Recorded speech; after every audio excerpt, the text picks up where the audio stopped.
अस्सलामु अलैकुम व रहमतुल्लाहि व बरकातुहू। मेरी प्यारी बहन।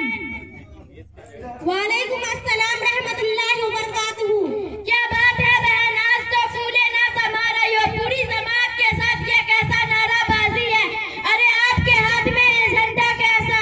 प्यारी बहन, बड़ी ताज्जुब की बात है कि आप हिंदुस्तान में रहकर भी इस अजीम इनकलाब से मुआफिक है, बल्कि हिंदुस्तान का बच्चा जानता है कि 26 जनवरी और 15 अगस्त को तमाम हिंदवासियों तिरंगा लहराकर अपनी खुशी का इजहार करते हैं।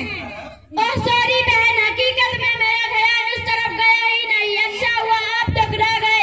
मुझे कुछ तारीख हिंद के बारे में जानकारी चाहिए थी, थोड़ा साफ वजाहत कर देते तो अच्छा होता। तो सुनिए, हिंदुस्तान में जो ऐसे दिन आते हैं जिसमें देशवासियों आपसी इख्तिलाफ को खत्म करके तिरंगा लहराकर अपनी खुशी का इजहार करते हैं। पहला 15 अगस्त, दूसरा 26 जनवरी। इन दोनों दिनों को तारीखी हैसियत हासिल है। 15 अगस्त 1947 को किताबी 28 रमजानुल मुबारक 1366 को जुमा के दिन अनगिनत जाए कुर्बान करने के बाद अंग्रेजों को खूनी पंजा से हिंदुस्तान को आजादी का बहार हासिल हुआ। अच्छा अब समझ में आ गया कि हमारा मुल्क भी गुलाम था। अच्छा जरा बताइए तो, हिंदुस्तान शुरू से गुलाम था या बाद में गुलाम बना?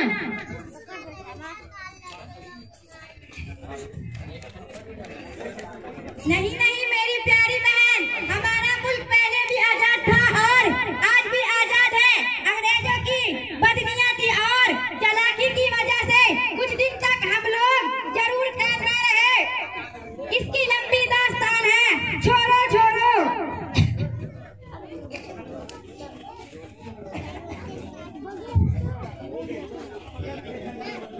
सुनाइए बहन, सुनाइए बहन, आपके जरिए से कुछ हमको भी फायदा हो जाएगा, हमें भी कुछ नॉलेज में इजाफा हो जाएगा। सुनाइए ना बहन प्लीज। तो सुनिए मेरी प्यारी बहना, दरअसल अंग्रेजों का नापाक कदम करना ही हिंदुस्तान के जवाल का कारण बन गया। सबसे पहले 1498 ईस्वी में अंग्रेज हिंदुस्तान में आया और छोटा मोटा कारोबार से जुड़ गया। उसने जब हिंदुस्तान की खूबसूरती को देखा तो बेसाख्ता पुकारने लगा, ये सोने की चिड़िया है, इस पर तो हमारी हुकूमत होनी चाहिए। उसी वक्त पे उसकी नियत में खोट आ गई। मुसलसल 130 साल तक अंदरूनी मेहनत करके बाद 1601 ईस्वी में दौरे जहांगीर में तिजारत नगर से अपना पहला जहाज उतारा। लिहाजा उसने तिजारती आगाज इस चालाकी से किया कि बहुत जल्द पूरे मुल्क पर अपना कब्जा जमा लिया। ओहो, ये बात है। लोगों के मन के गोरे और तन के काले लोग, बदकिस्मती लोगों को कैसे मालूम हुआ? बहन जी, 1775 ईस्वी में सबसे पहले शेर बंगाल सिराजुद्दौला ने इसी की चालाकी और गद्दारी को महसूस किया और इसके खिलाफ जंग लड़ने का ऐलान कर दिया। 70,000 फौज लेकर पलासी के मैदान में उतरे। अंग्रेजों का लश्कर महज 3,000 था। सिराजुद्दौला के वजीर मीर जाफर की गद्दारी की वजह से जंग हार गए, बल्कि सिराजुद्दौला को भी शहीद कर दिए गए।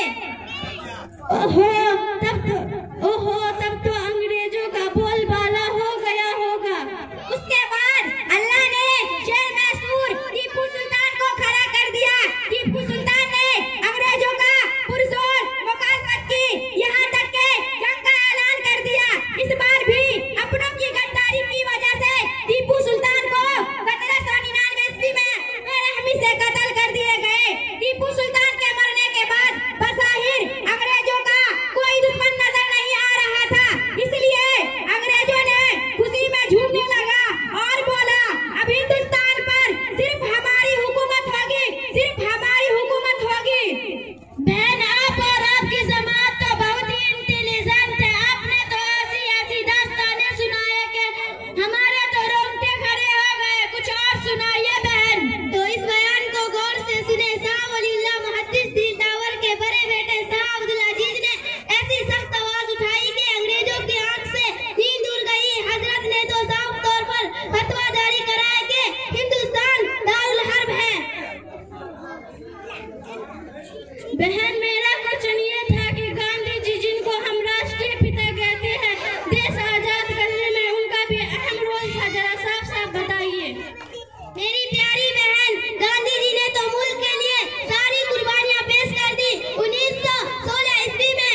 बहन शाह